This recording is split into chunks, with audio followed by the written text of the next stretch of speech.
प्रिय मित्रों, आज हम अपने इस टॉपिक के अंतिम पड़ाव पर हैं। हालांकि इस टॉपिक को कराते वक्त मैंने इस चीज़ को देखा है कि सारा प्रयास मेरा रहता है कि मैं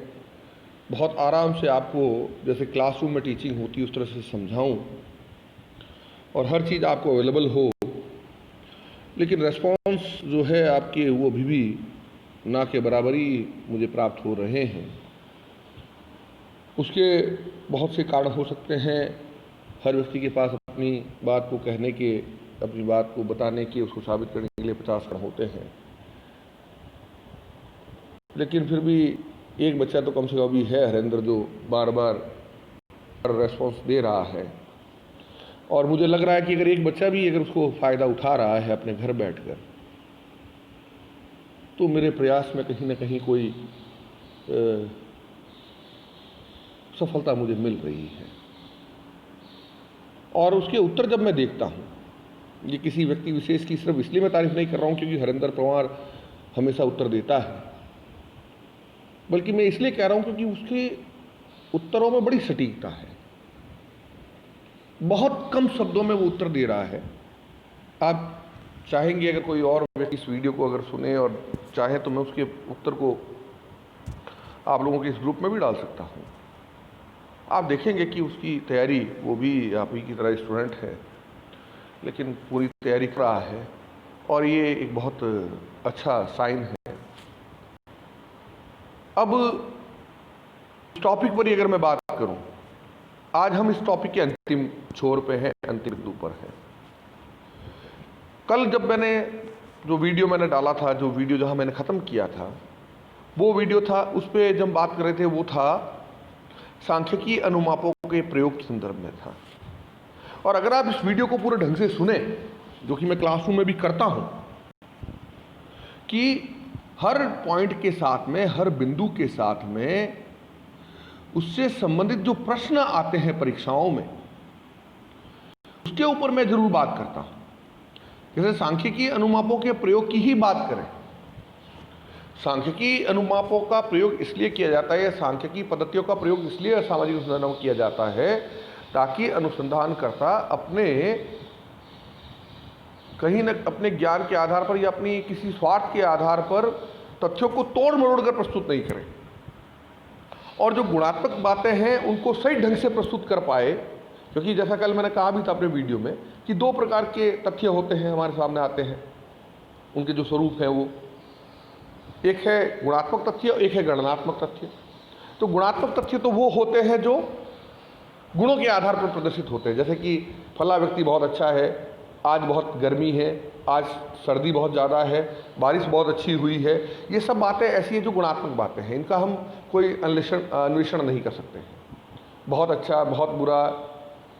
ठीक नहीं है, खराब है, इनका कोई सही माप नहीं। लेकिन इसके विपरीत अगर हम कहें कि इतनी डिग्री टेम्परेचर है आज, इतनी मिलीमीटर बारिश हुई, या इतने परसेंट ये है, तो ये एक सटीकता आ जाती है। उसको हम गणनात्मक तथ्य कहते हैं, जिसकी गणना की जा सकती है। तो इस रूप में सांख्यिकी जो अनुमाप है उसका प्रयोग जो है हम इसीलिए कर पाते हैं क्योंकि उससे उत्तरों में हमारे सटीकता आए। इसी प्रकार से प्रयोगात्मक पद्धति का भी जो मैंने बात की थी पिछली बार, उस पर भी मैं बात करूं, फिर से अगर चर्चा करूं, तो प्रयोगात्मक पद्धति में मैंने ये कहा था कि हर प्रकार के पूर्व पश्चात परीक्षण है, पूर्व परीक्षण है, पश्चात परीक्षण है, जिसमें मान लीजिए दो अलग अलग समूह ले लिए, उन अलग अलग समूहों में कोई अध्ययन हमें करना है, तो वास्तव में हम परीक्षण करें, दो ऐसे क्षेत्र चुन लें। मान लीजिए एक उदाहरण दे रहा हूं मैं आपको कि किसी शहर के हमने या किसी क्षेत्र के हमने दो गांव चुन लिए एक अनुसंधानकर्ता के रूप में, और बाल विवाह के ही मैं एक उदाहरण को देता हूं। बाल विवाह के ऊपर उन दोनों ही गांव में हम रिसर्च करें प्रारंभ में कि इनके गांव में बाल विवाह की क्या स्थिति है। सपोज कीजिए वहां पर गांव में बाल विवाह की कुछ संख्या हमारे पास में आती है कि इतने % बाल विवाह यहां पर होते हैं। एक गांव को नियंत्रित कर दें, दूसरे को स्वतंत्र कर दें। नियंत्रित जो गांव है और जो स्वतंत्र गांव है, उनमें से एक गांव में आप जाकर पूरा का पूरा प्रचार प्रसार करें, उनमें खूब बाल विवाह के जो भी उसके नुकसान उनके बारे में बात करें, उनके बारे में उनको बताएं, और दूसरे ग्रुप को बिल्कुल खुला छोड़ दे, उसको कुछ नहीं करना, वो जैसा है वैसा ही रहने दे। तो बाद में इस चीज़ के अध्ययन के इस प्रकार का जब प्रचार प्रसार बहुत अच्छे से हो जाए, डॉक्यूमेंट्री मूवीज़ के माध्यम से, चलचित्रों के माध्यम से, संगोष्ठियों के माध्यम से, नुक्कड़ नाटकों के माध्यम से, और फिर हमें वापस उसका अध्ययन करें, तो हमें पता चल जाएगा कि अगर थोड़ा बहुत भी प्रभाव पड़ता है उसका, तो हमें पता चल जाएगी कि जिस गांव में शिक्षा दी गई, बताया गया, प्रचार प्रसार किया गया, वहाँ पर क्या प्रभाव पड़ा, और जिस गांव में बिल्कुल छूट दिया और कुछ नहीं किया गया, वहाँ पर क्या प्रभाव, तो आपको उसको अंतर देखने को मिल सकता है। तो इस प्रकार की अनुसंधात्मक जो पद्धति है, प्रयोगात्मक जो अनुसंधान की पद्धति है, उसका हम प्रयोग काम यहाँ पर कर सकते हैं। तो ये दोनों ही चीज़ें अपने आप में बहुत इंपॉर्टेंट हैं, और इन चीज़ों को हमें देखना पड़ेगा। सांख्यिकी, चाहे वो अनुमापों के प्रयोग की बात हो, चाहे प्रयोगात्मक पद्धति के उपयोग की बात हो। अब आते हैं हम अपने 8वें बिंदु पर, जो कि है समूह अनुसंधान पद्धति का प्रयोग करना। समूह अनुसंधान पद्धति के अंतर्गत हम इस चीज को देखें कि मान लीजिए एक व्यक्ति अकेला ही अध्ययन कर रहा है, और वो क्या रिजल्ट ला रहा है, उसके स्थान पर 2, 4, 5 लोगों को, समूह में लोगों को हम भेजें और उनको एक ही पद्धति के माध्यम से अध्ययन करने के लिए कहा जाए। मूल बात क्या है कि अध्ययन की जो पद्धति है वो एक ही होनी चाहिए। अलग अलग अनुसंधान की पद्धति काम में ले ली तब तो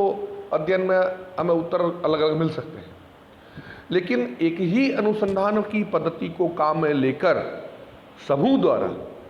कुछ लोगों द्वारा एक साथ में यदि अध्ययन किया जाए तो उससे वस्तुनिष्ठता, क्योंकि एक व्यक्ति तो प्रभावित हो सकता है, 2 व्यक्ति प्रभावित हो सकते हैं, लेकिन सारे के सारे प्रभावित नहीं हो सकते हैं, तो उससे वस्तुनिष्ठता आने की संभावना बढ़ जाती है। अक्सर आप देखिए जब कॉम्पिटिशन्स होते हैं, चाहे वाद विवाद प्रतियोगिताएं हो, चाहे दूसरी प्रतियोगिताएं हो, इवन उनकी खेल की प्रतियोगिताएं भी क्यों न हो, ज़्यादातर मामलों में 2 या 3 या इससे ज़्यादा, मतलब 3-4 जो है रेफरी या निर्णायकों को बैठाया जाता है, और फिर उनके सम्मिलित उत्तरों के, उनके मार्किंग के आधार पर प्रथम, द्वितीय और तृतीय विजेताओं को घोषित किया जाता है। उसका मुख्य कारण यही होता है कि एक व्यक्ति किसी से प्रभावित होकर या किसी वजह से किसी को भी जिता सकता है या किसी को भी हरा सकता है, लेकिन जब 2-3 अलग अलग तरह के लोग वहाँ पर, मतलब अलग लोग बैठे होंगे, समूह में जब दिया जाएगा तो वो अपने हिसाब से उसको दिया जाए, उसको करेंगे, और उसमें जो उत्तर आएगा वो ज़्यादा बेहतर और ज़्यादा सटीक आएगा, और उसमें कहीं पर भी व्यक्तिनिष्ठता की बात नहीं आ पाएगी, वहाँ कहीं पर भी इन्फ्लुएंसेस की बात नहीं आएगी कि एक व्यक्ति ने किसी वजह से प्रभावित होते हुए किसी को जिता दिया या किसी को हरा दिया।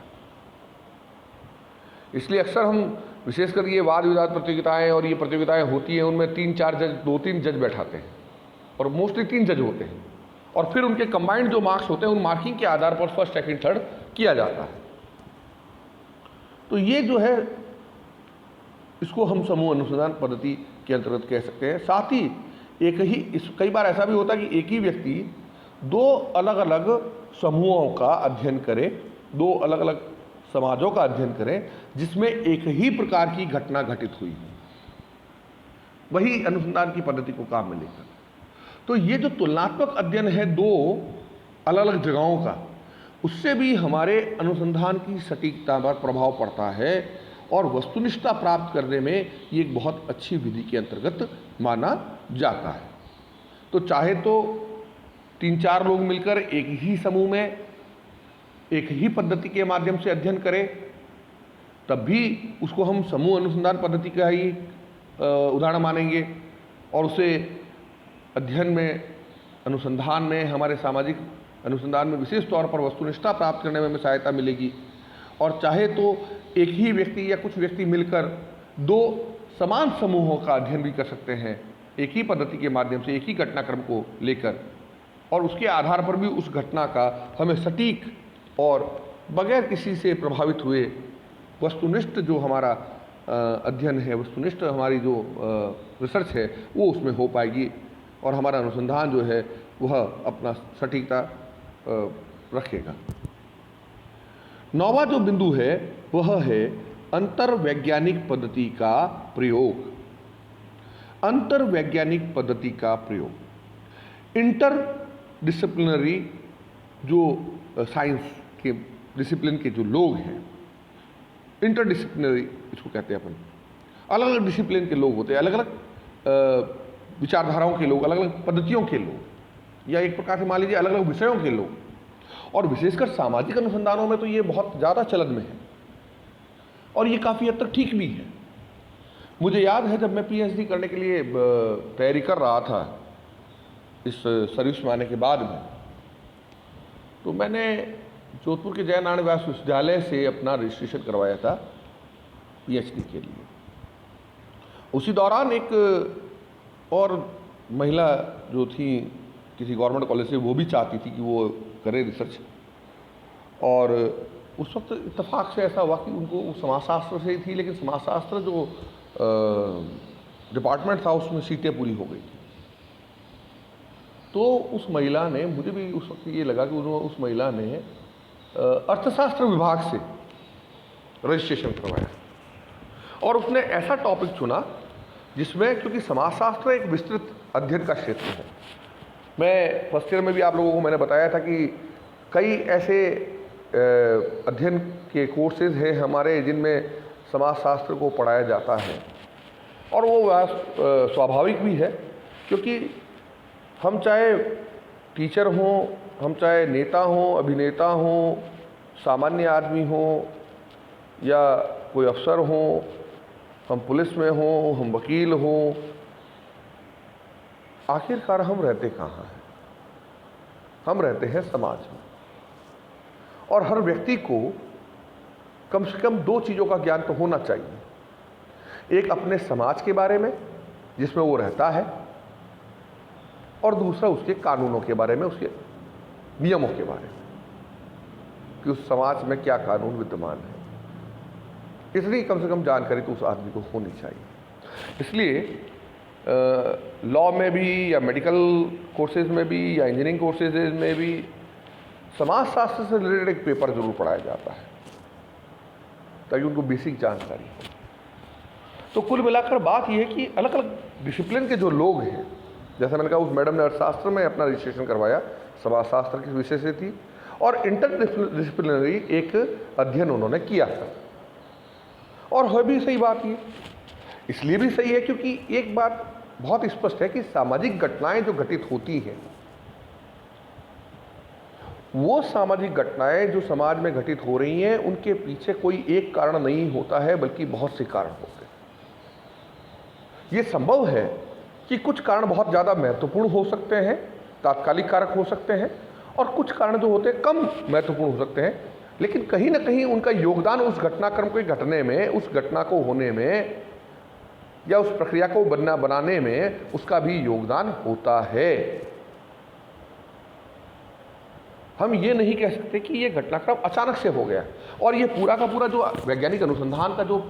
टिका हुआ है, सोच ही जो टिकी हुई है। और इसीलिए शायद कॉम्ट ने और स्पेंसर ने और बाद के दुर्खिम ने और जितने भी सारे विद्वान रहे, सेंट साइमन जो कॉम्ट के गुरु थे, साथी थे, गुरु थे, वो उन सब ने ये मिलकर सोचा था कि भाई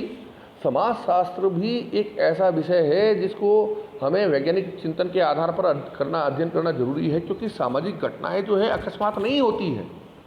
बल्कि इनके पीछे भी बहुत से कार्य कारण संबंध होते हैं, और उन कार्य कारण संबंधों को